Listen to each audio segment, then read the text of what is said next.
Alors salut tout le monde, salut à tous, bienvenue dans la taverne. Aujourd'hui donc une présentation de l'équipe ETC française, notre équipe ETC Flame of War, avec Jean-Michel et Loïc, deux représentants de l'équipe. Donc l'ETC, qu'est-ce que c'est? C'est l'European Team Championship. C'est une rencontre par équipe de 6, il me semble, c'est ça? Oui, si, c'est ça, 6 joueurs. 6 joueurs sur Flame of War. Hein. Alors c'est connu dans d'autres jeux. Avant, il y avait une grande convention où tous les jeux étaient réunis, mais là ils ont séparé. Mais ça reste un peu le gros événement durant l'été. Et donc à Flame of War, c'est un très gros tournoi. La particularité cette fois-ci, c'est que c'est en mid-war. Donc vous allez voir, c'est des listes un peu particulières par rapport à ce que vous avez l'habitude de voir sur la chaîne. C'est du compétitif, mais c'est aussi intéressant de voir ça. Alors peut-être avant de commencer, peut-être Loïc et Jean-Michel, vous pouvez peut-être vous présenter un peu votre recul sur Flame of War. Jean-Michel, t'es le doyen, je t'en prie. Allez, vas-y Jean-Michel. Merci. Jean-Michel, donc je fais du Flame of War, ça doit être depuis 2007. Et j'ai fait première ETC en 2012 et j'en ai loupé 2 depuis. D'accord, donc ouais, t'es le vétéran de l'équipe. Oui, c'est à peu près ça, oui. Et Loïc? Alors moi, j'ai commencé un peu plus tard que Jean-Michel, j'ai commencé en 2012, du coup, et mon premier ETC, ça a été en 2017. D'accord, ok. Et moi, contrairement à lui, j'en ai raté un peu plus parce que raison de travail, etc. Moi, ça va être mon 4e, là. D'accord, donc c'est quand même belle expérience quand même de niveau ETC. Alors, juste aussi pour... petite question d'un novice. Est-ce qu'il y a aussi des solos comme dans les autres? Oui. Alors, il y a un solo le premier jour. En fait, c'est l'ETC, c'est le vendredi, samedi, dimanche. Ouais. Parce qu'on fait que 2 parties par jour. Contrairement. Avant, on faisait 3 parties par jour, mais on s'est rendu compte que c'était trop. Donc, on a fait ça et comme il faut faire 6 parties pour avoir un classement à peu près avec 20 équipes, il faut 6 parties pour avoir quelque chose de cohérent. Donc, on joue sur 3 jours, mais le jeudi, il y a un tournoi rapide. En fait, c'est des petites armées, c'est des règles un peu particulières pour que les gens qui viennent un jour de plus puissent faire un tournoi sympa, quoi. D'accord. Le principe, c'est que nous, on n'y va pas parce que quand même c'est loin et que 3 jours déjà c'est compliqué. Voilà, mais donc on essaie d'être là pour le TC, vraiment. Donc il y a bien un truc individuel et c'est sur combien t'as dit de parties? 2? 3 parties sur la journée. 3 parties sur la journée. 3 parties sur la journée, oui. Ok, d'accord. Ça marche. Mais c'est quand même le truc, c'est le tournoi par équipe qui est le plus... c'est l'événement Flame of War européen. Ça, c'est l'ETC, c'est toutes les équipes nationales se préparent pour l'ETC. D'accord. Il y a des grands tournois. Enfin, moi, je sais que il y a Corrivari en Angleterre, il y a un tournoi à Düsseldorf en Allemagne. Il y a des gros tournois. Il y a plus de 100 joueurs. Mais l'ETC, c'est quand même le tournoi, la référence. D'accord. Voilà, en plus de ça, c'est par équipe, par pays. Donc, c'est vrai que c'est une ambiance un peu particulière parce qu'on est tous là avec des t-shirts de notre équipe et on représente la France, en fin de compte. Chacun est fier de représenter son pays.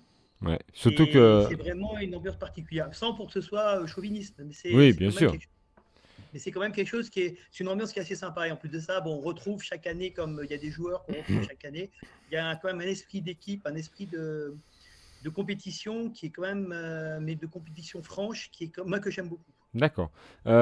Petite question. Est-ce qu'il y a aussi des équipes hors Europe? Il me semble que... Il y a 2 équipes hors Europe. Okay. Il y a les États-Unis, ouais. Parce qu'il n'y a pas d'équipe là-bas, il y a de Nouvelle-Zélande. Ok, d'accord. Et deuxième question, c'est plutôt... il me semble que l'équipe de France est championne du monde en titre, non?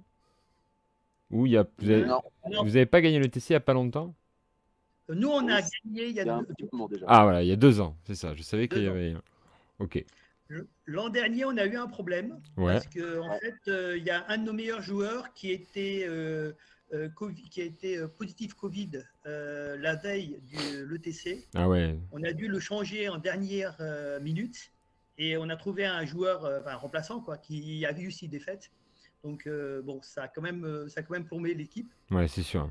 Donc, et l'an dernier, il y avait vraiment une équipe compétition. Cette année, il y a pas mal de très bons joueurs. Il y a plusieurs très bons joueurs qui sont arrêtés pour laisser la place aux jeunes. Donc, c'est une année un peu de formation pour de nouveaux joueurs. Oui, parce qu'en fait, voilà, il y a à peu près 6 mois, un an, il y avait un post sur le groupe Facebook de Flame of War en disant, voilà, on souhaiterait un peu renouveler l'équipe au niveau des TC. Il y avait eu une conversation WhatsApp qui a été créée, il me semble. Et moi, j'avais aussi intégré ça, mais pour aussi suivre, parce que ça m'intéressait, même si j'ai pas pu trop m'y mettre dessus. Et ça a permis donc d'intégrer de nouveaux joueurs. Donc, sur les 6 joueurs, vous allez être combien de nouveaux en fait, on n'est que nous deux à avoir déjà fait un ETC. Ok, bon, c'est cool après, c'est bien, ça permettra de. Oui, mais. Oh, voilà. En fait, bon, c'est ça, c'est aussi le principe, c'est bon, mais faut prendre de nouveaux joueurs aussi de temps en temps pour essayer d'avoir des joueurs, des bons joueurs potentiels. Ouais. Parce que bon, maintenant, en France, il n'y a pas beaucoup de tournois. Il n'y a pas de tournoi, tu veux dire? Hein? Si, il y en a. On a fait deux tournois cette année. Ouais, non, mais je veux dire, c'est pas une scène tournoi qui est très développée, je veux dire, par là. Oui, non, il n'y a pas. Il y a des joueurs, enfin, il y a quelques bons joueurs, mais enfin, moi, je sais que je fais beaucoup de tournois à l'étranger, en fin de compte. Ouais. Mais moi, j'essaie de faire des tournois à l'étranger pour essayer de maintenir un niveau. Mais c'est vrai qu'en France, il y a une représentation qui est assez faible, en fin de compte. Oui. Donc, c'est pour ça qu'il y a besoin de former de nouveaux joueurs parce que finalement, il y a des gens qui jouent très bien, mais qui ont un niveau qui stagne un peu du fait de ne pas avoir beaucoup de joueurs avec un très haut niveau. Ouais. Voilà. Et puis après aussi, et puis il y a le fait, au bout d'un moment, ça demande des participations régulières et tout, ça peut être aussi, voilà, c'est lourd quoi. Au bout d'un moment, tu sais que chaque été, il va falloir que tu partes. Nous deux, en temps normal, on fait en sorte de faire au moins 1 ou 2 parties par semaine. Ouais. Déjà. Voilà. Oui, bien sûr. Et en fait, ce qui est important aussi, c'est de jouer contre des gens qui savent jouer. Parce que c'est pour ça, moi j'aime bien aller faire des tournois à l'étranger parce que ça permet de rencontrer d'autres types de jeux, bien sûr. De voir d'autres personnes parce qu'il y a de très bons joueurs que je connais à l'étranger et que ça permet de. Et par exemple, toi, les tournois à l'étranger que tu fais, c'est. Pour la méta des autres pays. Oui. Un petit peu. D'accord. Comment Ça permet d'avoir un avis sur la méta des autres pays, en fait, d'une certaine manière. Tout à fait, oui. Oui. Et même si c'est pas évident mais ça permet de voir, c'est surtout de voir leur style de jeu, les listes. Enfin, moi j'ai été à un tournoi en Allemagne il y a 2 mois et en fait c'est vrai qu'on retrouvait des listes de l'ETC, on retrouvait des trucs qu'on avait vu là-bas. Et dernière question avant de passer à l'appareillement. Tu fais des tournois où toi essentiellement? À l'étranger? Moi, je fais en Allemagne, Suisse, j'essaie de l'Angleterre, et c'est à peu près tout, mais c'est. Voilà, et Belgique. D'accord, ok.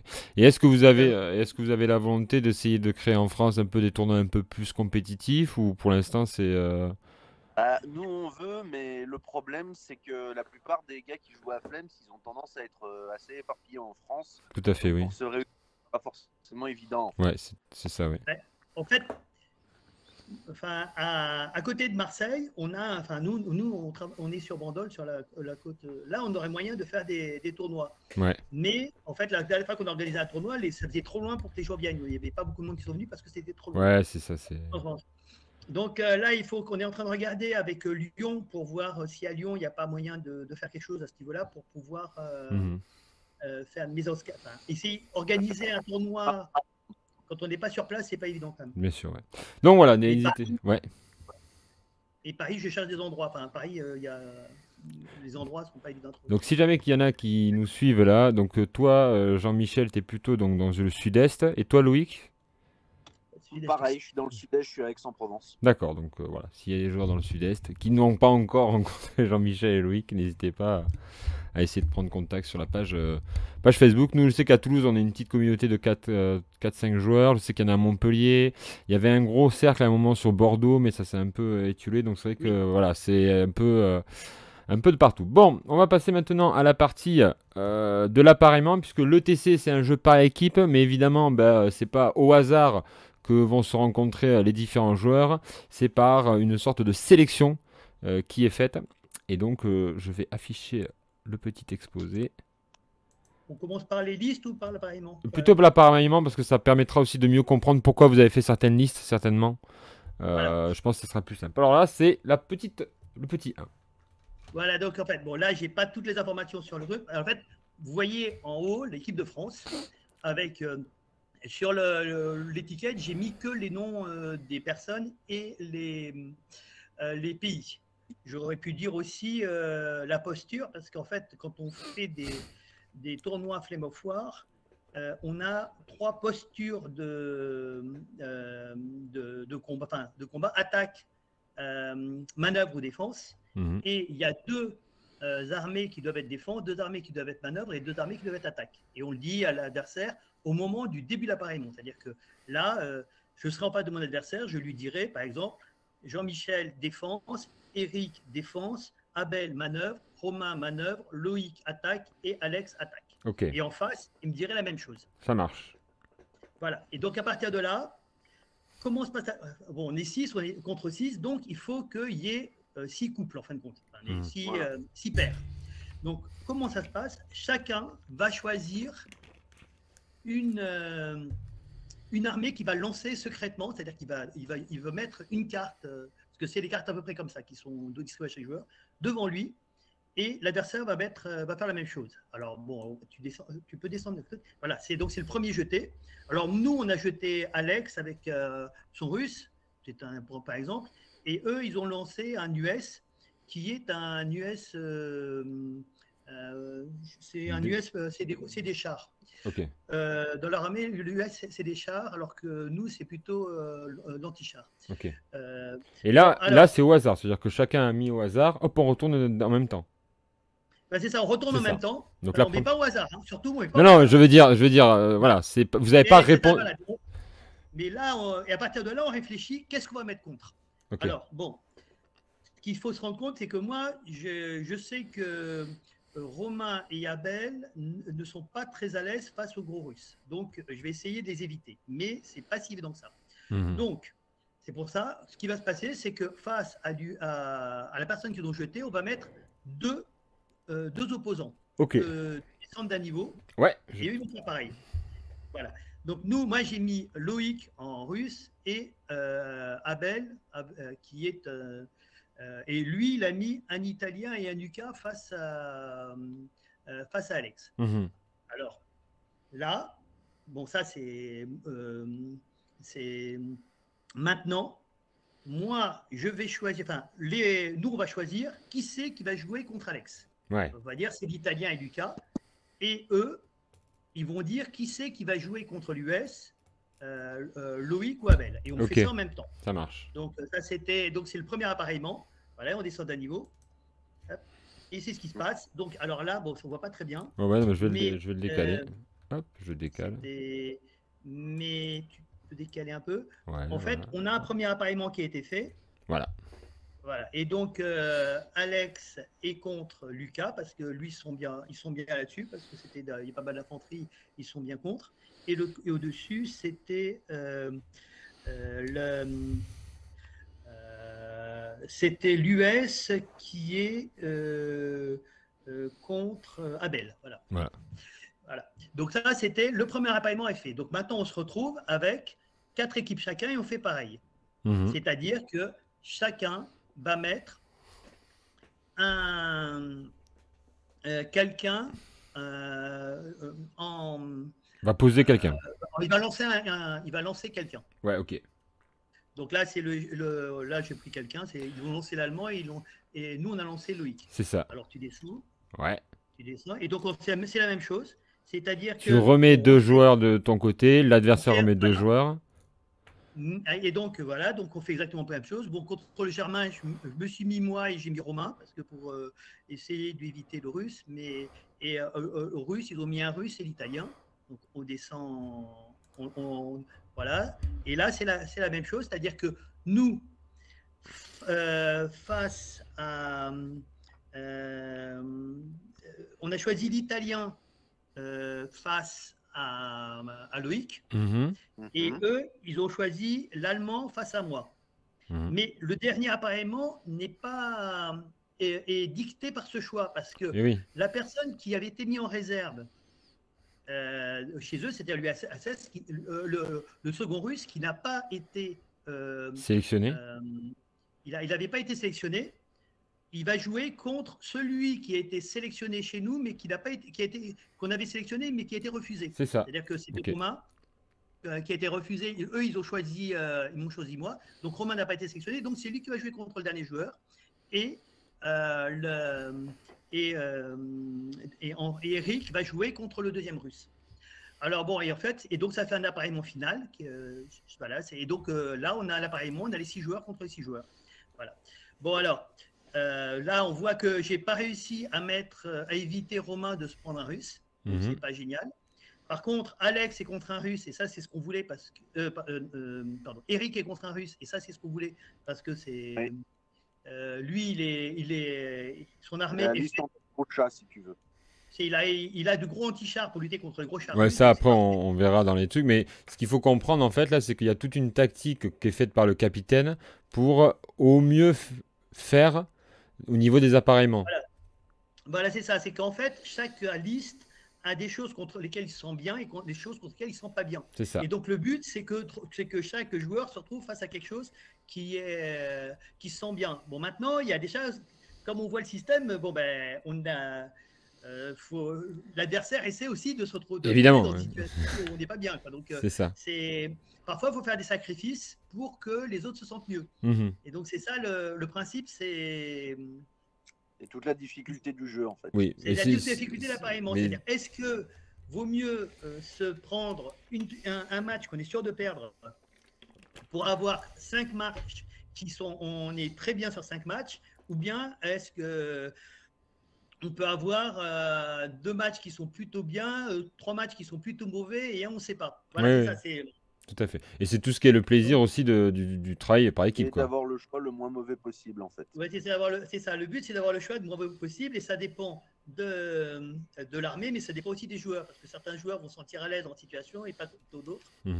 Et justement, le problème, c'est que moi, c'est pour ça que j'ai essayé de jouer avec tous les joueurs, enfin mes joueurs, parce que je suis capitaine, mais donc c'est tous les autres joueurs, pour pouvoir en fait savoir comment ils réagissent, savoir contre quoi ils se sentent à l'aise, contre quoi ils ne se sentent pas à l'aise, justement parce que cette période d'appareillement, il ne faut pas perdre bêtement une ronde pour se rendre compte qu'un tel, il se sent très mal à l'aise quand il est en défense par rapport à l'infanterie, même si son armée, à lui, est capable de le gérer. Mais qu'il se sent mal à l'aise, le joueur se sent mal à l'aise. Et voilà, c'est pour ça que c'est. Alors, maintenant, question, alors, concernant les scénarios, comment ils sont définis les scénarios? Parce que. Alors, les scénarios, justement, les scénarios. En fait, un type de tableau. C'est-à-dire, tu as attaque contre-attaque, attaque contre manœuvre, attaque contre défense. Ouais. Voilà. Et après, selon le type de tableau sur lequel on joue, tu jettes un D6 et le résultat du D6, il t'indique la partie qu'on va jouer. Oui, comme. En fait, selon l'appareillement sur lequel tu tombes, un manœuvre contre un attaque, etc., ça t'indique le scénario qu'ils vont devoir jouer. Ok, c'est comme le tableau qu'il y a dans la règle avec axe manœuvre. Voilà. Okay. C'est le tableau qui est dans la règle, un peu modifié. Enfin, en fait, il y a le. Qu'ils ont mis dans des règles en PDF, en fait. Mais c'est dans le PDF, c'est dans les missions qui ont été rééditées d'ailleurs il y a 2 mois, il y a un mois, 2 mois, il y a donc tous les scénarios. Et justement, cette table de scénario. Et par contre, on ne lance le dé pour savoir quel scénario on va jouer qu'une fois que les appareillements sont faits. C'est-à-dire que quand tous les appareillements sont faits, il y a l'arbitre qui lance un dé, il va dire pour tout le monde, ce sera le numéro 4. D'accord. Ah ouais. Donc, voilà. Et une fois que le 4 est tiré, il n'est plus utilisé pour le reste du tournoi. Ok. Donc après, on sait à peu près qu'est-ce qui va être joué, enfin, sauf le dernier jour où on remet à zéro, sinon on sait exactement qu'est-ce qui va tomber. Mais, c'est pour ça que à partir du deuxième jour, on peut faire évaluer que tel scénario ne peut pas sortir. Donc l'appareillement le choix, comment dirais-je, de posture de chaque personne va dépendre aussi des scénarios encore disponibles. Et oui, évidemment. Ouais, il y a quand même toute une C'est pour ça que complexité. par exemple, bon, il y a Eric qui se sent vraiment mal à l'aise, ils sont vraiment mal à l'aise sur Fighting with Raw, enfin même si ça va être comme ça. Mhm. Et bon, je sais que lui, il se sent mal à l'aise sur ce scénario-là, donc faut pas faut pas le mettre dessus, parce que et donc faut ensuite jouer pour pas qu'il soit dessus. Donc voilà, mais c'est parce qu'il y a aussi les personnes aussi ont parfois des problèmes avec certains scénarios. Enfin, sont meilleurs. Oui, Avoir des problèmes, c'est pas le bon terme. Sont meilleurs dans certains scénarios que dans d'autres. c'est clair, oui. Et Ah non, donc, bon, il y a certains scénarios qui sont très durs à jouer pour tout le monde, parce que tous les scénarios ne sont pas parfaitement équilibrés. oui, Mais oui, c'est vrai que Flemme of War, parfois, il y a des... voilà, donc c'est pour ça que là, quand j'ai fait les appareillements là, bon, j'ai fait un truc un peu au hasard, enfin pas au hasard, mais Mhm. il faut se rendre compte aussi que la posture est très importante, parce que en fait, globalement, l'attaque est avantagée par rapport à la défense D'accord. dans les scénarios Flame of War. Donc, il vaut mieux avoir les attaquants qui sont sur des manœuvres, les manœuvres qui sont sur des défenses et les défenses qui sont sur des attaques. D'accord. Parce que Ok. comme ça, il n'y en a que 2 qui sont vraiment en défense et les autres sont en attaque. Il y en a 4 en attaque. Ok. Et c'est un truc général, c'est pas vrai à 100%, Oui, mais oui, c'est un peu vrai. ça marche. Très bien. Alors, je pense qu'on a fait le tour. Alors, peut paraître un peu complexe comme ça, du but en blanc, mais ça fait vraiment partie je pense, du sel Ah oui, aussi de l'ETC. Et voilà, c'est tout le plaisir de faire les appareillements aussi, quoi, au final. une fois, on était chez les Serbes. Ils avaient changé les règles d'appareillement sans trop le dire. Et nous, on ne l'avait pas vu. Ouais, Et on a perdu une ronde à cause de ça. d'accord, ouais. Parce que en fait, ils avaient modifié un peu les règles d'appareillement. En fait, on cachait, l'adversaire ne savait pas si on était attaque, défense ou manœuvre. Ah ouais, Et on le cachait. d'accord. Et en fait, rien C'est qu'avec ça. révélé quand la partie était décidée, en fait. Ah oui, donc ça Voilà, c'est ça. modifie beaucoup quand Et même. donc, eux, ils avaient réfléchi là-dessus, ils avaient travaillé avec ça. Nous, on n'avait pas travaillé avec ça. On s'est fait avoir la première ronde, on s'est fait avoir. Ouais, très bien. Bon, ben, je vous propose de commencer à regarder les Les listes. listes, voilà. Ouais. Donc, Alors, alors, je vais commencer par... Toc, ça va s'afficher. Ben voilà, c'est donc Romain, avec une liste Romain, alors, britannique, il me semble. en fait, il y a Romain, il faut le mettre en parallèle avec Abel, parce que les deux listes se ressemblent et c'est un peu volontaire. C'est toutes les deux Voilà, là c'est en mieux. middle. Alors, en middle, chez les Anglais, il y a 2 choses qui sont très très bien et pas chères, les Crusaders et les Daimler. Ah bon? Je pense que tout le monde le sait, voilà. Parce que les Crusaders, c'est des chars qui sont. Voilà. Donc, les Daimler et les Humber. Les Humber aussi sont très bien parce qu'ils sont un peu moins bien que les Daimler, mais des recos à 3 points, les 3 recos, c'est quand même, Oui. intéressant. Donc, la liste de Romain, c'est quoi? C'est une compagnie de Daimler. Maximum qu'on peut faire parce qu'on est limité à 5 pelotons de recos légères par armée. D'accord. En comptant le QG de la formation. Hein? Oui, y compris le QG, oui. Les 5, on ne peut pas avoir plus de 5 pelotons parce que, en fait, on s'était rendu compte que ça spammait la reco est tellement dans ce jeu, il y a un problème de points sur les recos. Oui. Les recos ne sont pas assez chers et sont trop bien. Donc, les gens spammaient les recos comme c'est pas permis, donc on est limité à 5. Ah, mais la double reco britannique. Oui, la double reco britannique, c'est une horreur. La double reco allemande aussi, c'est une horreur. Aussi, Avec DM10, tout ça, voilà, ça peut être. Oui. Voilà, donc il y avait moyen de faire des trucs vraiment forts, mais bon, on peut faire fort, mais pas trop quand même. Donc là, ce qui se passe, donc on retrouve la compagnie Daimler, la compagnie D4 Glory, Mhm. parce que ça a les, comment dirais-je, il y a les Crusaders, même s'il y en a que 2 pelotons, mais 2 pelotons avec Crusaders avec 6 livres, c'est pas mal. Et les unités qui sont obligatoires sont bien aussi, parce que c'est une unité de Valentine qui n'est pas géniale, mais qui fait quand même pour les assauts est intéressante, surtout que contrairement aux autres Valentines, ils se déplacent à 25, ce qui permet de faire un assaut dès le premier tour, parce que vous faites, comme on est à plus de 40 de l'adversaire, je me déplace de 25, je fais mon fourmi à 10, et ensuite je peux attaquer à 10, je fais 45 cm, donc si le type adverse c'est pas grave, je peux faire un assaut avec des Valentines premier tour, ce qui n'est pas possible normalement avec des Valentines normaux qui se déplacent qu'à 20. Parce que c'est 20 plus 10 plus 10, c'est 40, c'est la distance entre les deux armées. Donc c'est pour ça que ça, c'est les éléments importants de l'armée. Oui, toujours, on joue toujours avec 2 compagnies, enfin, sauf une armée qu'on n'a pas réussi à mettre 2 compagnies. Et pourquoi? Parce que 2 compagnies permet d'avoir 2 chefs, donc de relancer le moral pour tout le monde, d'avoir 2 observateurs d'artillerie, entre guillemets, parce que chaque chef est un observateur d'artillerie. Tout à fait. Et ça permet aussi de gérer un peu les 2 flancs aussi, un peu en même temps. Ça te donne beaucoup plus de souplesse. Voilà, c'est ça. Et ça donne la souplesse. Et en plus de ça, pour casser une armée qui a 2 formations, c'est très très dur parce qu'il faut breaker les 2 formations. Ouais, tout à fait. Et ça, c'est très compliqué. C'est quand même assez compliqué. Une unité. C'est pour ça que j'ai vu dans le TC, j'ai vu quelques armées qui sont breakables parce qu'il n'y a qu'une seule formation qui tient l'armée, qui a 5 unités. Et donc, c'est impossible de casser l'armée et donc de gagner automatiquement. Ça. En particulier des armées russes qui n'ont qu'une mixette de compagnie. Et donc, en gros, tu te concentres sur tout sauf les KV. C'est ça, voilà, c'est ça. C'est qu'en fait, on tue les KV et ensuite, l'armée. On tue les KV, en fait, on peut tuer l'armée. Non, j'ai dit l'inverse, Jean-Michel. On tue tout le monde sauf les KV et puis on tue. Voilà. Et en fait, on gagne l'armée. Donc ensuite, en soutien, il y a aussi des troupes, puisque je vois qu'il y a des commandos. Oui, alors, ce qui se trouve, il y a un commando parce qu'il faut toujours une unité d'infanterie. À Flame of War, si on n'a pas une unité d'infanterie, c'est très compliqué parce que 3 pimpins dans une maison, à moins de 10 ils ne peuvent pas les charger et ils ne peuvent pas prendre l'objectif. Alors, faut essayer de les avoir au tir, mais des types qui sont vétérans dans une maison, à moins d'avoir l'artillerie, d'espérer que l'artillerie fasse quelque chose. Oui. Dans ce cas-là, si on a l'artillerie, on est loin de l'objectif parce qu'il y a le gabarit. Enfin, c'est pour ça il faut une infanterie, ne serait-ce que pour l'assaut final. Oui, d'accord. Donc là, c'est une unité d'assaut et des commandos parce que c'est sans doute la meilleure unité pour le combat corps à corps des Anglais.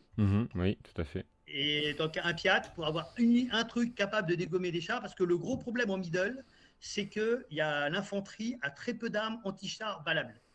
Les Russes ont les fusils anti-chars, ce qui sont très bien, mais pour dégommer de la Roco ou bien pour le flanc. Des petits chars sur le flanc, mais c'est pas génial. Et sinon, les autres, c'est les bazookas américains et le Piat anglais qui est quand même très rare. Voilà. Et donc, les 3 autres éléments qui sont là, c'est 4 25 Pounder. Alors, c'est cher. C'est une unité qui est très chère. Moi, j'ai longtemps hésité à les mettre, mais ils voulaient les mettre. Enfin, les 2 Anglais voulaient absolument avoir des 25 Pounder parce qu'ils ont un avantage, c'est que comme c'est de l'artillerie élite, vétéran, elles font un bombardement très facilement et le moral, elles tiennent la route. Elle touche à 4. Hein? Elle touche à 3 plus de base, c'est ce que tu veux dire. Et en fait, s'il y a un terrain en dessous, ça veut dire qu'elle touche à 4. Elle touche à 4. Comparez-moi à mes Américains qui touchent sur du 6, c'est pas pareil. Tout à fait. Donc, c'est pas la même chose. C'est pas la même chose. Par contre, ils sont très chers. Donc, c'est pour ça que c'est un peu. C'est vrai. Ils peuvent tenir un objectif parce que, quand même, c'est du 9 d'anti-tank. Donc, ça, c'est quand même utile. Oui. Middle, c'est correct. Oui, pour le middle, c'est bien. Oui. Comment? Pour le middle, c'est très correct. Ouais, 9, c'est correct. C'est-à-dire que 9, il craint qu'une seule chose, c'est les KV. Ouais.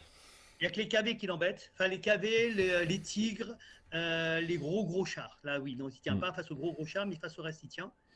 Et surtout, et en fait, il y a l'unité anti-char parce que dans toute armée, il faut au moins quelque chose qui perce à 12. C'est le minimum.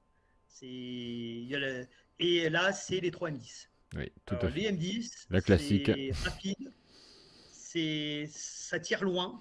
Alors, il y a quelque chose que les gens ne se rendent pas compte, c'est que le M10 tire à 90, Ah oui, oui. 90 cm. Ouais. Et ça outrange tout le monde, sauf les 88, donc sauf les tigres et les panthères et les 88. Ah, moi, je sais Sinon, ça- que je joue britannique aussi, à chaque fois, je repasse en 4 Achilles. Hein. Non, mais ça, c'est oui. En light, c'est l'Achille, mais ça, c'est qu'ils soient une aberration en light, ils sont pas assez chers, mais ça, c'est un problème. Mais en middle, le truc, c'est que ce qui fait que même s'ils sont très naids, donc ils sont touchés facilement, en fait, en jouant sur la distance de tir, on arrive à jouer pour éviter qu'ils se fassent canarder trop facilement. Mhm. C'est D'accord. l'intérêt de cette armée. Et d'autre part, ça fait une unité qui peut être en réserve, que le gros jeu des scénarios, c'est de savoir qu'est-ce que je mets en réserve. Ok, Pourquoi? Tu vas mettre 40% de ton armée en réserve. tout à fait, oui. C'est parce qu'il y a 41 points, parce que comme on est à 100 points, il faut 41 points en réserve. 101 Et points. 101 points, on Jean-Michel. joue à 100 points. Pardon. On joue à 100 points, donc c'est 41 points en réserve. Et dans plus de la moitié des scénarios, il y a des réserves. Ouais, ouais, c'est les réserves, ça peut être. Surtout qu'ensuite, il y a le côté qu'elles viennent de. On peut Enfin, attaquant pour certains. ouais. Le fait parfois elle arrive à partir du tour 3, des choses comme ça peut vraiment avoir un voilà. gros impact sur la partie, clairement. Alors, c'est beaucoup plus gênant pour le défenseur que pour l'attaquant, parce qu'en général, le défenseur, lui, il est pratiquement tout le temps en réserve. Faut Ouais. compter. Le jour où le défenseur n'a pas de réserve, c'est qu'il joue contre nos défenseurs, globalement. Enfin, j'extrapole, mais c'est un peu ça. Et donc, il faut toujours prévoir, pour les défenseurs, il faut jouer faut prévoir la réserve. Mais même pour les autres joueurs, il faut toujours poser la question, dans cette armée, qu'est-ce que je m'en réserve? Ouais, c'est ça. C'est pour ça que là, il y a D'où l'intérêt de prendre des unités qui sont relativement chères, que tu peux en réserve. voilà. Ça prenne une grosse part de cette dernière. On est d'accord. C'est pour ça que les 25 pounders en réserve, c'est pas une aberration, parce que c'est quand ils vont arriver, le tour d'après, ils vont pouvoir bombarder. Et ça fait une grosse unité en réserve, donc ça monopolise pas tant de trucs que ça. Ok, très bien. Est-ce qu'on a fait le tour de cette liste, je pense? Loïc, tu veux ajouter quelque chose? Ouais, bah, il y en a une. Puisque c'est surtout Jean-Mi qui a travaillé dessus, pas moi. Donc vas-y. D'accord, ça marche. Et c'est pour ça il y a Abel qui est à peu près. Enfin, s'il y a celle d'Abel à côté, c'est exactement. Celle d'Abel, Loïc, Alexandre, Jean-Michel, Abel. Je peux avoir celle d'Abel. Voilà. Ouais. Alors Abel, ça ressemble beaucoup en fin de compte. À part que lui, alors je sais pas si tu. Attends, je sais pas si tu vois au-dessus, parce que moi je vois pas le dessus, mais je sais pas si. Alors là, les gens voient Armorer, ils voient tout là. Ok, d'accord, bon, c'est bon. Donc en fait, Abel, c'est à peu près la même armée, mais il y a deux grosses différences. D'une part, c'est des Crusaders, donc Ouais, c'est il n'y pas a pas de Valentine. Hein. On n'avait pas de Valentine, mais c'est les Crusaders spammés pas une pas cher. Factory, il y en a pas, donc, forcément. C'est des Humber. Et les Humber comme Rocco, mais lui il en a que 3 unités parce que c'est sa façon de jouer. Et il a par contre une unité d'alliés, il a des parachutistes justement pour avoir l'infanterie avec qui est bonne au corps à corps. Il y a des bazookas. Et voilà, donc lui, il est allé chercher, il préférait jouer justement des para-américains parce qu'ils peuvent avoir plus de bazookas que les autres peuvent avoir de Piat. De Piat. Ouais. C'est la même arme, c'est la même chose. Donc c'est pour ça, c'est pour privilégier et il a préféré jouer les paras, en sachant que comme ils ont leur chef avec eux, ils sont autonomes. D'accord. Et en plus de ça, ils peuvent avoir un mortier, enfin ils ont chacun un mortier pas cher. Parce que c'est des petits mortiers. Alors, les Américains sont spécialistes d'avoir un mortier dans leur unité. Alors, les Ampas, ils sont bons parce que c'est des vétérans. Et donc, ils spotent bien. Même s'ils ne font pas beaucoup de dégâts, ça fait quand même un petit mortier qui est là. Et comme l'unité part rarement au moral, est rarement pin down parce que c'est quand même c'est du fearless avec un chef à côté. Donc, le mortier peut pratiquement tout le temps tirer. Voilà, et donc, c'est les 3 éléments. Alors, lui, il n'a pas les tanks destroyers, il n'a pas les M10. Ouais. Donc, il a une unité de 3 25 pounders avec des camions pour pouvoir les mettre en réserve si on n'a pas besoin. Et voilà. Donc ça, c'est les réserves. Ça, les 25 pounders, si l'adversaire n'a pas de gros chars, les 25 pounders sont en réserve. Ça, c'est la réserve automatique. Les 17 pounders, tu veux Les dire 17 pounders. Les 17-25, pardon. Les 17-25 sont en réserve. Ok, ça marche. Donc une liste finalement assez proche, mais avec quelques petites subtilités tout de même. Voilà, c'est ça. Celles-là se sont un petit peu. Enfin, elle n'est pas géniale contre des. Il faut se rendre compte que c'est des. Face à des gros chars, en fin de compte, il y a deux armées qui sont très bien contre les gros chars. Celle-là, elles peuvent celle-là, elle peut survivre. Enfin, elle peut tenir la route, mais c'est pas. Elle s'en sort. Et Romain, c'est limite aussi. Voilà. Mais c'est se rendre compte que celles-là, elles sont très bien face à des armées genre italien, où il y a pas mal de trucs anti-chars, mais qui meurent vite. Face à des recos, elles sont très très bonnes parce qu'elles ont plein de chars qui résistent aux recos, mais que le reco ne résiste pas, enfin, Oui, qui peuvent être capables de tuer les recos, mais qui eux résistent au tir des recos. on est d'accord. Et d'autre part, c'est une armée qui est très très très rapide. Mm. C'est ça le truc, c'est que elle peut, sur un free for all, elle peut changer complètement d'objectif en un tour sans que l'adversaire ait le temps de comprendre. D'accord. Super. Alors, tu veux qu'on passe sur peut-être Loïc? Est-ce qu'on peut passer à ta liste ou à celle que tu as un peu plus. Ouais, allez. Alors, Donc, là, on est sur du soviétique. c'est soviétique avec les Hero Rifle. Alors, donc moi, en fait, le principe de la liste, à la base, c'est Frédéric Guardiola qui m'avait créé celle-là pour le TC à Novi Sad, en Serbie. Mhm. Sauf que modifié parce que je me suis rendu compte que, comme à l'époque, il m'avait mis une seule reco, et ben, en fait, je manquais beaucoup de latitude. Ouais. Du coup, j'ai enlevé quelques trucs pour pouvoir avoir la formation de BA10, en fait. C'est ça. Ça me fait une formation de reco. À 10 points. Et je peux te dire que ça m'a changé un peu la vie. D'accord. Et Ouais, avec une carte de commandement aussi. Pour te donner une idée, la BA10, en fait, c'est une voiture blindée qui a un blindage partout et qui a un canon de 45. D'accord. Voilà. Et 4 tirs de mitrailleuse par voiture. Voilà, pour 3 points les 3. Ouais, donc c'est quand même pas mal du tout. Là, le Spearhead, le seul défaut, c'est qu'elles sont pas scouts, mais c'est de la reco soviétique, donc forcément, oui. il y a un peu quelque part. Mais l'avantage, c'est qu'elles ont la Sten à 3+. Ce qui est pas mal pour une reco, parce que d'habitude, les recos, c'est plutôt sur du 5+.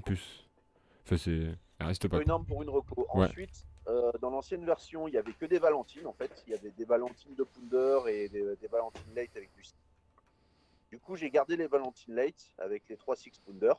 Et j'ai enlevé les 2 Pounder, du coup. Et ça a été remplacé par du T34 Early. D'accord, avec le 76 mm. Voilà. Il y a ça. Ensuite, il y a une formation d'infanterie que j'ai gardée. C'est la même, en gros.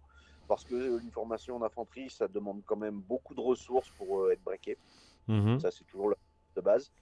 Avant, j'avais des canons de 45 cours, mais maintenant, après plusieurs tests, je suis passé à du canon de 76 mm. D'accord. Déjà, les recos, elles font pas les fiers. Et éventuellement, sur un tir de contre-charge, un tigre, sur un coup de pas de bol, il peut être bail out. Ok. Ah ben, il se met à 20, il suffit qu'il fasse un nage, je fais un 3, il est bail out. C'est ça. Voilà. Et là, plus d'assaut. Oui. Puis surtout, si je me débrouille bien, il ira au tour suivant. Oui. Voilà. Je vois aussi que tu as des anti-tank rifle aussi, donc. Oui, TRD. Ouais. Parce que ça, c'est la meilleure unité anti-véhicule léger de l'armée russe. Ouais. Que pour 4 points, tu as 6 socles et c'est 4 tirs d'AT5, Firepower 5+, à 40 cm par socle. Ouais, donc c'est. Donc en gros, tu as 24 tirs. Oui. Oui, c'est pas la meilleure de l'armée russe, je pense que c'est de la période. Hein. C'est-à-dire qu'on fait pas mieux. Je vois pas dans le pays. Je vois pas rien qui fait mieux dans les autres pays. Hein. Ouais. Entre autres, si on veut. Je préférais rester modeste. Ok, donc toi, ta liste, elle a été pensée plutôt contre quoi? Parce qu'on voit que c'est. Ouais. Excuse-moi, j'avais pas fini. Mais, ouais, vas-y, fini. Vas-y, fini. Et ensuite, pour finir, l'unité de rupture, en fait, ce sont les 2 KV de la garde. Tout simplement parce que déjà, les mecs, ils touchent à 3. Ils ont le moral à 3, c'est pareil chez les autres, mais eux, ils sont touchés qu'à 3+. Donc déjà, ça leur permet d'avoir une survivabilité qui est un peu supérieure à ceux qui sont touchés à 2. Ouais. Ok, ouais. Pas mal du tout. Donc, voilà. Donc ouais, je te disais, toi ta liste, elle était pensée plutôt dans quelle optique Attaque. C'est une liste d'attaque. D'accord. C'est totalement lié, en fait. Globalement, les deux listes russes sont plutôt attaque, les deux anglais sont plutôt manœuvre et les deux autres sont défense. Ok, est-ce que tu veux qu'on passe à l'autre liste russe peut-être, Loïc? Comme ça tu continues. Ouais, vas-y. C'est qui? C'est Alex. Alex. Alex peut aller à côté. Parfait. Red Banner, je zoome et je t'écoute, Loïc. Alors, un peu moins. Alors, Alex, j'ai pas trop parlé, donc j'ai pas trop parlé avec lui. C'était plutôt Jean-Mi qui a un peu retravaillé Voilà. sur ça. Ok, donc là Voilà, c'est une... donc Alex, en fait, le principe de la liste d'Alex, c'est la seule liste qui a une seule compagnie. D'accord. Mais en fait, il y a un élément qui est un primordial de la compagnie, c'est le gros paquet de T34 8, ouais. qui est en réserve. Mhm. Parce que c'est une réserve qui permet d'avoir beaucoup de points en réserve qui arrivent en un seul tour et qui vont très vite. Parce que les D34, c'est la charge rapide. Ah oui, oui. C'est juste Voilà. un des chiffres rapides du jeu. Oui. Ouais, Ah non, le Crusader est plus rapide, mais avec le Crusader, C'est pour ça que j'ai dit l'un des chars, Jean-Michel. Oui, oui. Mais c'est le enfin, bon, il y a quelques, mais le char puissant, c'est le plus Oui. rapide du jeu. Il y a quand même, alors, faut quand même faire attention à cette liste parce que c'est une liste d'attaque aussi. Elle se base sur ses KV aussi, Mhm. parce que là, la 4 KV, ils sont pas Jagan, mais ils sont quand même. Mais avec les D34 et les Valentines, ça fait 3 unités de chars qui ont un bon blindage. Ouais. Par contre, il faut se rendre compte qu'elle n'a pas d'anti-char lourd. Donc Ouais. ça, c'est une des contraintes, c'est que cette armée-là, il faut éviter de la mettre face à des gros chars en face, en De toute sachant façon, que... c'est des contraintes habituelles pour les listes attaques en russe, en fait. Oui. En middle. Oui. Il y a l'aviation, non? Voilà, c'est Mais... ça. Il y a un tigre en face, il y a l'avion. L'avion. Le problème, c'est que l'avion middle russe, il n'est pas G. Le pilote ne sont pas très bien formés. Donc, il a de très bonnes mitrailleuses, c'est-à-dire qu'il a des canons de 20 qui sont très très bons, parce que dans ce cas-là, c'est la compétence de l'adversaire. Mhm. Mais quand c'est lui qui doit utiliser sa... Des bombes ou roquettes, spotting d'artillerie, en fait.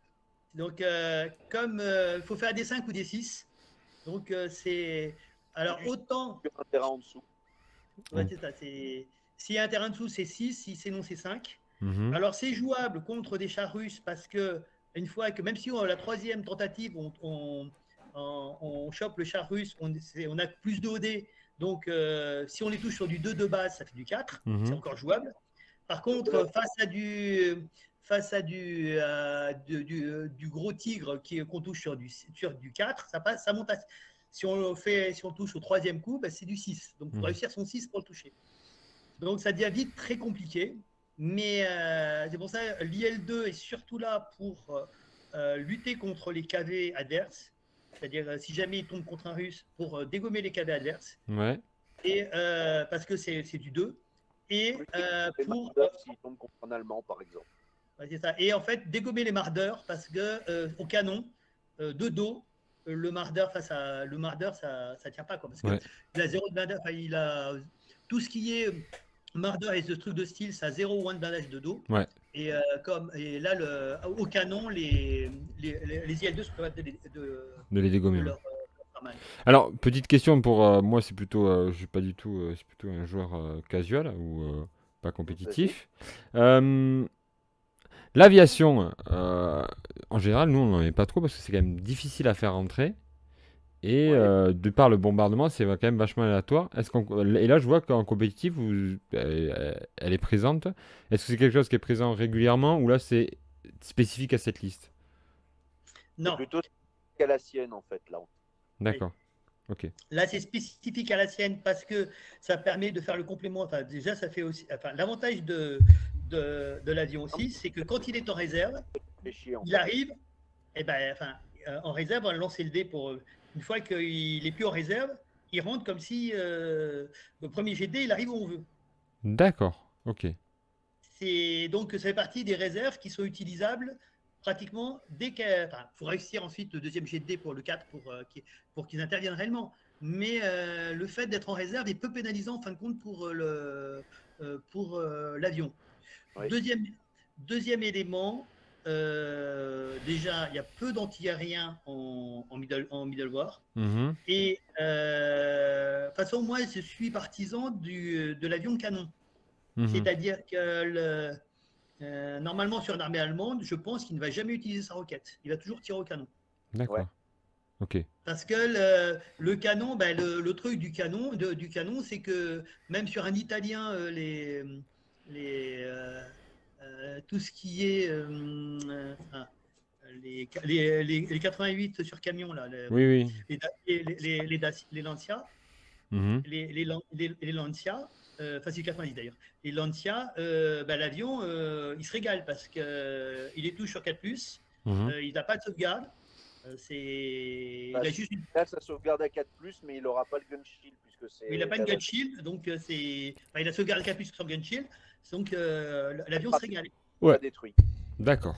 Donc sur certains trucs spécifiques, ça peut avoir son intérêt. D'un côté, c'est. Et même, mais en tardif, même de plus en plus, moi je pense que l'avion, et même si l'avion est il rentre pas souvent.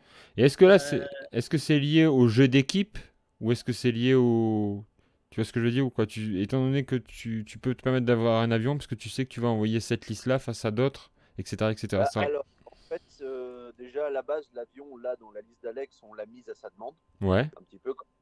Mais il est vrai que l'IL2, quand tu as du mal à gérer, ce qui est un peu en fond de cours, parce que dans son cas en particulier, il a qu'une seule formation et que s'il la perd, il a perdu. Donc il faut qu'il ait un truc pour gérer le fond de cours. Donc là, on n'a pas eu. Là, c'est plutôt par défaut, on va dire, qu'on lui a mis. Ça marche, ok. Mais les avions sont pas vraiment le choix le plus fréquent, déjà, bien sûr, pour l'aléatoire, mais aussi tout simplement pour les points que ça coûte. Ouais. Alors que, par exemple, en late, tu prends les listes russes, l'avion, il est obligatoire, en fait. D'accord. Ok. Simplement, l'avion en modèle canon, il est juste ingérable pour l'adversaire, quoi, pour ainsi dire. Parce que il coûte 10 points, et en plus de ça, il y a 2 cartes qui permettent de... oui, il coûte 10 points l'avion canon, 11 points quand tu prends une carte qui te permet de faire un 4 automatique. C'est-à-dire qu'en fait, il y a un tour, tu es sûr qu'il va venir. Ok, d'accord. Voilà. Et donc, son embuscade, etc. Tu vois. Super. Et ça permet de gérer justement ce qui est le moment où tu vas voir les Achilles qui sont sortis du bois, trucs comme ça, qui sont à poil. Mais bon, ça c'est du tardif, ça c'est ça. Il l'a vécu. Oui, non, ça c'est et en plus de ça, l'avantage des IL2. On a déjà mis un petit bug. Ouais. Ils ont une save à 2+. Ouais. Voilà. Ouais. Ça marche. Je crois qu'on a un peu tout dit sur cette liste russe. On peut peut-être passer à la suite. Là, il y a Eric, on l'a déjà fait? Non, je crois pas. Alors, on va finir par la mienne. Donc, tu n'as qu'à mettre celle d'Eric. Ouais. Hop, celle d'Eric. Donc, la liste d'Eric. De l'italien. L'italien, voilà. Mais alors, l'italien, ouais, ça fait totalement rigoler. Mais quand je dis... Hein? Pardon. Déjà, c'était une volonté d'Eric de faire une liste full italien. Voilà, bon. Mais alors, les gens, ils sourient un peu. Le problème, c'est que quand je dis 10 AT14, les gens, ils rigolent moins. Il y a 10... Parce que AT14 au middle, il n'y a que le 88, il n'y a que très peu. Ah oui. Et en fait, il en a 10. Parce qu'il a 4 ces Movement 90 qui sont des blindés. En fait, c'est des blindés avec canon 90. Enfin, c'est un peu du Marder un peu amélioré, mais avec canon 90, globalement. Ouais. Il a 3 Lancia et 3 88. Alors, les 88 sont gérables à l'artillerie, les Lancia sont gérables par l'artillerie et l'avion, mais en fait, tuer tout le monde, c'est quand même long. Et ça permet de... Ce qui fait qu'il gère très très bien tout ce qui est gros tas de chars, il gère très bien. Par contre, c'est vrai que le reste, c'est un peu plus léger parce que là, on a déjà 64 points rien qu'en 30 unités. Ouais, j'avoue. Ouais. Et donc, il a de l'infanterie pour tenir la zone, l'infanterie avec des petits canons de 47. qui sont loin d'être négligeables parce que le 47, Le c'est 47, c'est une heavy weapon, donc il peut les planquer dans les maisons. ouais, c'est ça, Donc, c'est interchangeable pour les chiens. Ah ouais. partie des unités qu'on peut monter dans les maisons. Mais ça a l'air tout bête, mais l'Inroco qui est concealed gun to grown dans son champ de maïs, enfin son champ de blé, quand le canon monte à l'étage de la maison, il n'est plus du tout concealed, donc il n'est plus gun to grown. Donc il passe de toucher à 6 à toucher à 4. Oh putain, ouais, d'accord. Donc ça change tout. Et d'autre part, l'avantage de ces armes-là, c'est qu'elles tirent à 360. Mhm. Et comme ce n'est pas des canons, les gens peuvent tirer par-dessus. Donc vous mettez 4 canons l'un côté de l'autre, vous essayez de les prendre de flanc, les tous tirent. Pas tous les tirs de l'unité, quel que soit l'angle par lequel tu les Quel que soit l'angle, tout le monde tire. Ah ouais, ouais. Alors évidemment, c'est du 7, c'est de la T7, donc c'est pas ça qui va, avec ça qui va arrêter les gros chars. Plutôt, Jean-Michel. T6 ou... Ah oui, là j'ai peut-être dit une connerie. Bon, c'est pas T6 ou grave, 7. ouais. Enfin, on va dire AT6. C'est de la T6 4+, il me semble, ouais. Oui, 4+, c'est sûr, 2 tirs. Mais bon, alors on va dire AT6 pour être sûr. Mais c'est pas avec ça qui va arrêter du gros char, mais ça permet de gérer tout ce qui n'est pas... tout ce qui est Roco, quoi. Pas géré par la T14. Tout ce qui est Roco. Bah, La Roco, en général, la T14 en middle, oui, non, mais ça, voilà. tout ce qui est trop nombreux, tout ce qui est Oui, spammé, qui peut... tout ce qui est spammé n'a pas un blindage qui résiste à ça, quoi. Oui, d'accord. Ouais. Et donc l'unité, en fait, bon, il y a donc l'unité d'infanterie, il y a aussi une unité d'AB41, de Ouais, l'Armorette. Ça, c'est le problème aussi, c'est que comme les recos sont pas chers et sont bien, donc ça fait, elles sont moins bien que les Russes et que les Daimler, mais bon, ça perd sa 5 quand même, ça peut lutter contre d'autres recos, et c'est rapide et ça se cache bien. Ok. Voilà, et ça fait une unité qui peut contester un objectif, ça peut embêter l'adversaire. C'est une armée de défense. D'accord. Cette armée, c'est une armée de défense, surtout que toute son infanterie, en fin de compte, c'est des légions from, donc elles sont moins chères, mais elles sont moins bonnes. Ouais, c'est la carte là, la carte de commandement là qu'on voit. Ouais, c'est ça, il gagne 7 points sur son infanterie parce que en fait, c'est l'infanterie qui est là pour occuper le terrain, pour éviter que les chars adverses atteignent trop vite les AT-14, mais c'est pas avec ça qu'il va il va pas jouer au commando avec, quoi. D'accord. Okay. C'est pour ça qu'il est défensif, il joue en défense pour casser l'armée adverse et pour éviter qu'il approche. Mais voilà, c'est vrai que je pense que j'ai pas vu d'autres armées qui avaient 10 AT-14. Je pense que c'est la seule de l'ETC, je n'en ai pas vu d'autres. Ouais, donc celle-là, elle va être... À mon avis, les mecs vont essayer de l'éviter l'appareillement au niveau des chars. Hein. Voilà, c'est ça, mais c'est très bien d'avoir une unité que les autres doivent obligatoirement éviter. Ouais. Parce que voilà, c'est... Là, typiquement, une armée de KV russe, elle n'est pas la fête, quoi. Ah ben, l'armée de KV, cette liste est faite pour lutter contre une armée de KV russe. D'accord. Très bien. C'est là qu'elles sont plus à l'aise. Mais enfin, elle peut lutter contre tout ce qui est char lourd, tout ce qui a des gros chars. Ouais. Tout ce qui n'a pas beaucoup d'infanterie, se sent à l'aise. Ça marche. Je passe à... Tu veux... La mienne, c'est Jean-Michel, donc les US. Alors, mon but, c'était de faire une armée défense. Alors, ça arrive. Hein, voilà, elle est là. Mais voilà. Et en fait, je joue sur le nombre de bazookas, en fin de compte. Donc déjà, tu as une compagnie d'infanterie et tu as une compagnie de M10. Voilà, c'est une compagnie de M10 qui est un peu bâtarde parce que tout le monde parce qu'il y a une unité de 2 M10, une unité de 4 M10. Ouais. Mais c'est uniquement pour pouvoir gérer les réserves. Ok. Parce que si jamais les M10 ne sont pas indispensables, je joue les 2 unités en réserve. Ouais. Mais dès qu'il y en a une qui arrive, il y en a 4. Oui, donc tout de suite, ça a mieux que 3 et 3. Voilà. Et d'autre part, si jamais les M10 sont vraiment obligatoires sur la table, je laisse 2 sur la table, mais je n'ai que 14 points à trouver, enfin, je n'ai que 13 points à trouver dans mon armée pour compenser. Ok, oui. Parce que c'est. Voilà. Mais la force de l'armée, donc, c'est les M10 et l'infanterie qui est avec. J'ai 10 bazookas en fin de compte. Et tu as des half-tracks, je vois aussi. Hein. Oui. Alors, l'infanterie, c'est l'infanterie mécanisée. Donc, il y a des half-tracks qui sont toujours utiles parce que ça fait un apport de mitrailleuse quand il y en a besoin. Tout à fait, ouais. Ça peut être utilisé, mais ça, c'est pas bien, de bloquer un assaut de char parce que si vous mettez un rideau de half-track en travers de la route, les chars ne peuvent pas passer, donc ça permet de gagner un tour.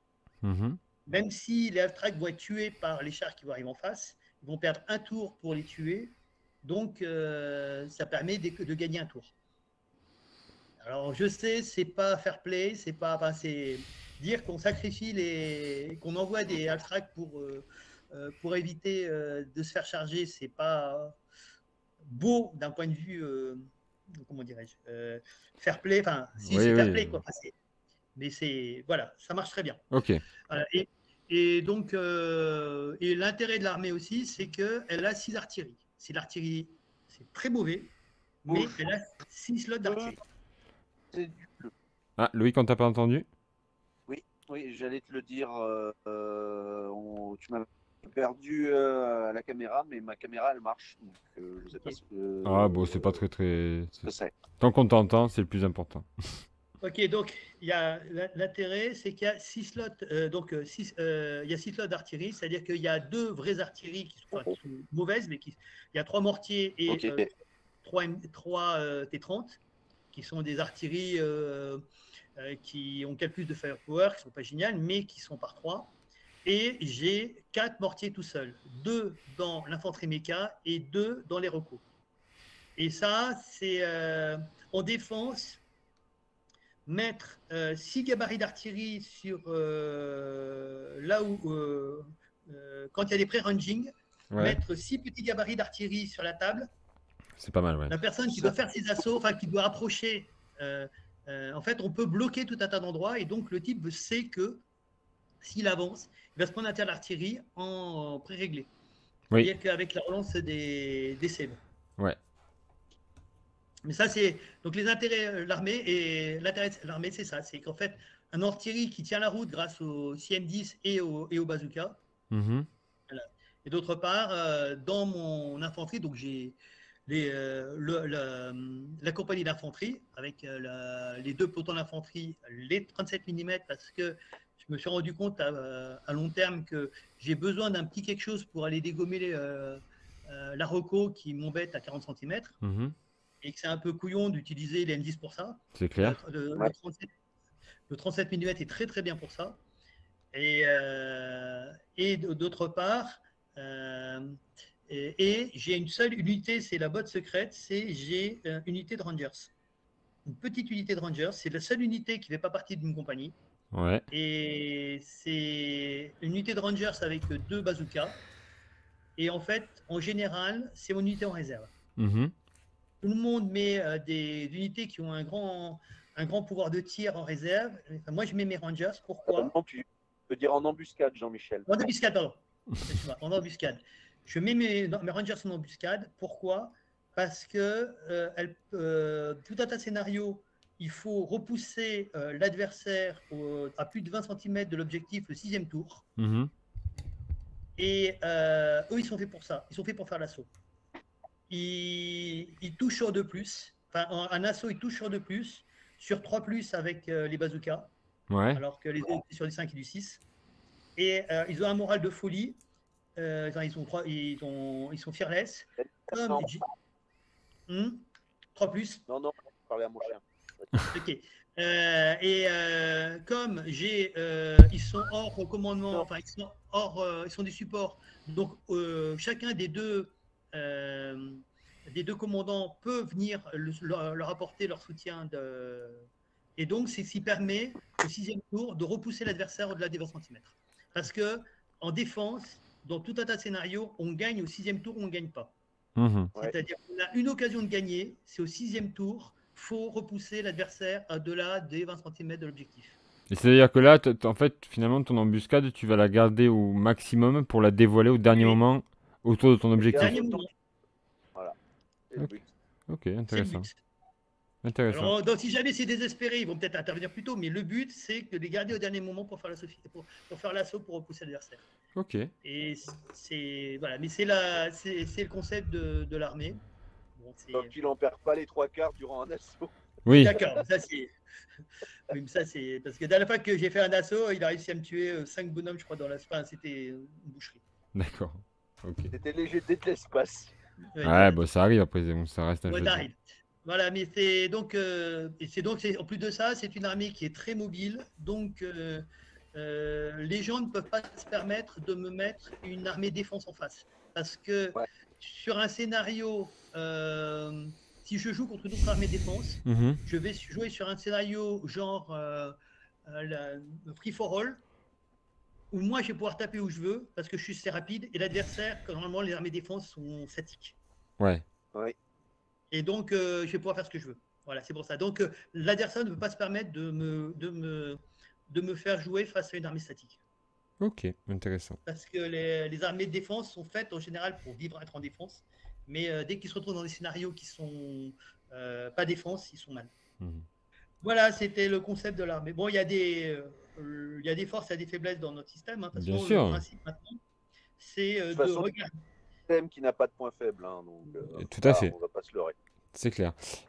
Petite question, Oui, où sont les Allemands? Alors ouais, il n'y en a pas. il n'y en a pas. Voilà. Je reconnais qu'il n'y a pas d'Allemands. Alors pourquoi? Les Allemands sont très chers. Ouais, Il a joué et les plus difficiles à construire en middle. tout à fait. Voilà. D'autre part, un joueur débutant, enfin un joueur qui maîtrise pas, qui joue allemand, c'est très très compliqué parce que sont Le très problème très de l'allemand, c'est surtout que ce sont des armées, tu fais une seule erreur, tu as perdu la partie. ben, Ouais, parce que Voilà. tu peux pas, t'as personne, donc tu ne peux pas te permettre de faire du monde. c'est ça, oui, tout à fait. Oui. Ok. Donc c'est pour ça que voilà. Donc Alors, et deuxième question, parce que j'ai vu pas mal passer ça aussi dans vos conversations. Quid des Hongrois? alors les Hongrois, j'ai failli les jouer. D'accord. C'est-à-dire que quelqu'un jouait allemand, je jouais hongrois. Ok. Enfin, quelqu'un jouait américain, je jouais hongrois. Parce que bon, j'ai promonté. Enfin, moi, j'ai fait ma liste en dernier, comme bon capitaine. Enfin, comme à l'époque, je n'étais pas capitaine, mais c'est comme. Parce que comme je savais jouer, je savais que je pouvais m'adapter. Donc, j'ai fait ma liste en dernier. D'accord. Quand tout le monde, je savais ce que faisait tout le monde. Mais j'avais prévu une liste d'Hongrois, justement avec soutien allemand. Mhm. Parce que c'est une très bonne liste de défense, Ouais. mais pas chère. Et avec en fait, d'avoir deux panthères en réserve permet d'avoir, quand elle arrive, on a d'AT14, blindage 9, deux ou quatre tirs en AT14, blindage 9, Ça rigole c'est pas, bien. quoi. Oui. Surtout une Hein, réserve de 30 points déjà. ça fait 30 points de réserve, donc c'est bien. Oui. Donc c'est pour ça que j'avais prévu d'en jouer une, mais bon, je préfère quand même jouer américain. C'est-à-dire que c'était Ça laisse beaucoup plus de latitude. Voilà, c'est ce que le problème, c'est que l'armée hongroise n'est capable de, celle que j'avais construite n'est capable d'être qu'en défense. D'accord. C'est-à-dire que, en fait, parce que l'infanterie hongroise, c'est de l'infanterie. Enfin, faut prendre le rifle hongrois, c'est l'infanterie la moins chère du jeu, je pense. Mhm. Oui. Mais c'est 3 points les 7. Mais elle est là pour tenir le terrain et encore, enfin, pour encaisser. Quoi. Ça peut se révéler compliqué. Voilà, dès qu'on fait des assauts avec, c'est pas la peine. Oui, il faut pas Donc, être. D'accord. c'est pour ça que je l'avais prévu, mais les Hongrois, on m'aurait pris les Américains, je suis hongrois. Ok, ça marche. Voilà, c'était les deux questions par rapport aux listes que vous aviez présentées. Alors, est-ce que vous voulez ajouter quelque chose avant qu'on se quitte? Est-ce qu'il y a un peu des... Ouais, comment on va pouvoir vous suivre un peu? Alors, il y a le site internet, je pense que le site, que je t'ai envoyé là, Mhm. je pense qu'il y aura les résultats à chaque ronde. D'accord. Ouais. Mais sinon, je sais pas comment on peut. Enfin, moi, je peux t'envoyer les résultats. Oui, après, vous les publiez sur Facebook, ça serait cool. Ouais, Ouais. ils sont publiés sur Facebook à chaque ronde. En fait. Ça serait cool, ouais, comme ça vous permettra de vous suivre. C'est quand même, ça serait quand même sympa, quoi. Qu'on puisse avoir. Voilà, parce que Alors, je vais te montrer je vais montrer aux gens le site que tu m'avais envoyé. Mais cette année, on n'espère pas faire un super résultat parce qu'il y a beaucoup de jeunes joueurs. Oui, après. C'est pas une année. Voilà, on peut faire au mieux. Et puis, mais voilà. Voilà, ça c'est le site de l'ETC. Et là, vous allez avoir dans l'ETC 2023 l'agenda, toutes les informations et certainement qu'il va y avoir la publication Les des, résultats. Je pense que les des résultats jeux. seront Voilà, au fur et à mesure là, sur le site. tout à fait. Bon, mais hop, très bien. Et bien voilà, merci les gars. On vous souhaite donc bonne chance. Je vais essayer de faire une autre vidéo. Je vais contacter, enfin j'ai commencé à contacter Fred Oz pour faire l'analyse des autres listes, c'est-à-dire les listes de vos adversaires, voir un peu ce qu'il en pense. Et puis voilà, bon courage à vous.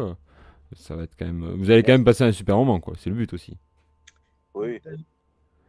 Merci bien. Bah, de rien, c'était cool. On va En tout cas, essayer c'était bien on va bien. essayer de faire au mieux. Oui, Après, oui. si quand tu veux nous appeler, tu veux qu'on participe aussi, il n'y a pas de souci. Ouais, y a pas de problème, ouais, ça peut être sympa. De toute manière, hein, la chaîne est là aussi pour, même si vous avez besoin de mettre en avant des événements ou des trucs pour l'équipe, il faut pas hésiter, hein, ça sert à ça. Voilà. Donc merci en tout cas, ça nous a permis aussi de voir un peu des listes compétitives, comment elles étaient construites, comment un peu ça sort des logiques un peu qu'on joue habituellement, quoi. Mais c'est cool en tout cas. Merci les gars. Alors normalement quand la vidéo va sortir, bon, je sais pas quand ça va sortir, mais là ça va être bonne soirée. Ouais. Merci. Bonne soirée et on se dit à très vite. Allez, à plus. Ciao. Ciao. Alors là, je vais Merci.